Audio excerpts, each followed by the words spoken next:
ഒരു കണക്ക്, ഒരു അപ്രോക്സിമേറ്റ് കണക്ക്. പക്ഷേ this will all go as per the schedule. Election commission of India പറയുന്ന ഷെഡ്യൂൾ അനുസരിച്ച് തന്നെ ആയിരിക്കും അത് വരാൻ പോകുന്നത്. ആ വരുന്ന സമയത്ത് നമ്മൾ തീർച്ചയായിട്ടും നിങ്ങളെല്ലാവരുടെ സഹായത്തോടു കൂടി ജനങ്ങളുടെ ഇടയിൽ ആ ഇൻഫർമേഷൻ എത്തിക്കും. എപ്പോഴാണ് BLOs വരാൻ പോകുന്നത്. ഇപ്പോൾ എല്ലാ BLOക്ക് വേണ്ടിയിട്ട് നേരിട്ട് വിളിക്കാനുള്ള സൗകര്യം കൂടി ഇലക്ഷൻ കമ്മീഷൻ ഉറക്കി തന്നിട്ടുണ്ട്. അവർക്ക് അവരുടെ ആപ്പിൽ തന്നെ നേരിട്ട് ECI നെറ്റഡ് ആപ്പിൽ തന്നെ ഓരോ വോട്ടറിന് നേരിട്ട് BLOക്ക് വിളിക്കാനുള്ള ഒരു സൗകര്യം കൂടിയുണ്ട്.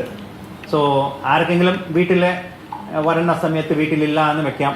ആ സമയത്ത് വേണമെങ്കിൽ ഇമ്മീഡിയറ്റ് ആയിട്ട് BLO വിളിച്ചിട്ട് ഞാൻ ഇന്ന് വീട്ടിലില്ല, ഇന്ന് വരണ്ട, ഇന്നൊരു ദിവസം ഉണ്ടാവും, അങ്ങനെ ഒരു കമ്മ്യൂണിക്കേഷൻ ഉണ്ടെങ്കിൽ തീർച്ചയായിട്ടും അത് ഈസി ആവും. ഇല്ലെങ്കിൽ ഇവർക്ക് ഓൺലൈൻ തന്നെ അപ്ലോഡ് ചെയ്യാം. അങ്ങനെയുള്ള സൗകര്യം കൂടിയുണ്ട്. സോ അങ്ങനെ ഒരു ഇഷ്യൂ വരാൻ ഒരു ഇടയില്ല എന്നാണ് നമുക്ക് തോന്നുന്നത്. പിന്നെ നമുക്കൊരു കോൾ സെൻറ്റർ ഉണ്ടാവും, ഡിസ്ട്രിക്റ്റിലെ കോൾ സെൻറ്റേഴ്സ് ഉണ്ടാവും. പിന്നെ ഇങ്ങനെ ഒരു വളരെ ഈസി ആയിട്ടുള്ള ഒരു സാഹചര്യമായിരിക്കും.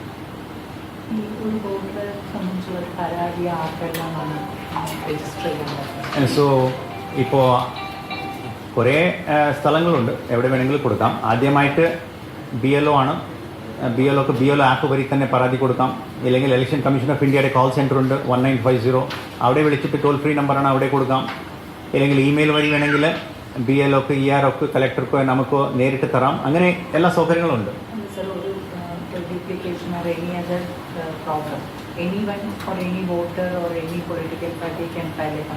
സോ കംപ്ലൈൻറ്റ് ചെയ്യാനുള്ള ഒരു ഒബ്ജെക്ഷൻസ് ഉണ്ടെങ്കിൽ അത് ഫോം 7 അനുസരിച്ചിട്ട് ആരാണ് കംപ്ലൈൻറ്റ് ചെയ്യണം എന്നുള്ള ഒരു വളരെ ക്ലിയർ ആയിട്ടുള്ള ഒരു ഡയറക്ഷൻസ് ഉണ്ട്. അത് അനുസരിച്ചിട്ട് തന്നെ ആയിരിക്കും കംപ്ലൈൻറ്റ് ചെയ്യാൻ ഒരു അവകാശമുള്ളത്. പിന്നെ പൊളിറ്റിക്കൽ പാർട്ടീസിന് ഈ ഫോം കളക്ഷനുടെ ഭാഗമായിട്ട് ഓൾറെഡി നേരത്തെ ഇലക്ഷൻ കമ്മീഷനുടെ നിർദ്ദേശം അനുസരിച്ചിട്ട് ഒരു 50 ഫോംസ് അവർക്ക് ആഡ് ചെയ്യാൻ അവർക്ക് കൊണ്ടുവരാം എന്നുള്ളതായിരുന്നു. പിന്നെ ഡ്രാഫ്റ്റ് പബ്ലിക്കേഷൻ കാരണമായിട്ട് ഒരു 10 വീതം അവർക്ക് വേണമെങ്കിൽ കൊണ്ടുവരാം എന്നുള്ളത് അത് നിലവിലുണ്ട്. ആ ഇൻസ്ട്രക്ഷൻസ് വരുന്ന സമയത്ത് ഇനി വളരെ ക്ലിയർ ആയിരിക്കും അത് ആർക്ക് എത്ര ഫോംസ് കൊടുക്കാൻ പറ്റുള്ളൂ. അത് ഏകദേശം ഒരു 50 ഫോംസോളം അഡീഷന് വേണ്ടിയിട്ട് കൊണ്ടുവരാം. പക്ഷെ ഒബ്ജെക്ഷൻ ഉണ്ടെങ്കിൽ ആ ഫോം 7 അനുസരിച്ചിട്ട് അത് അവർക്ക് മാത്രമേ അത് ഒബ്ജക്റ്റ് ചെയ്യാൻ സാധിക്കൂ. സോ നമുക്ക് കഴിഞ്ഞ പ്രാവശ്യം നടന്നത് 2002-ലായിരുന്നു, 2002-ലാണ്.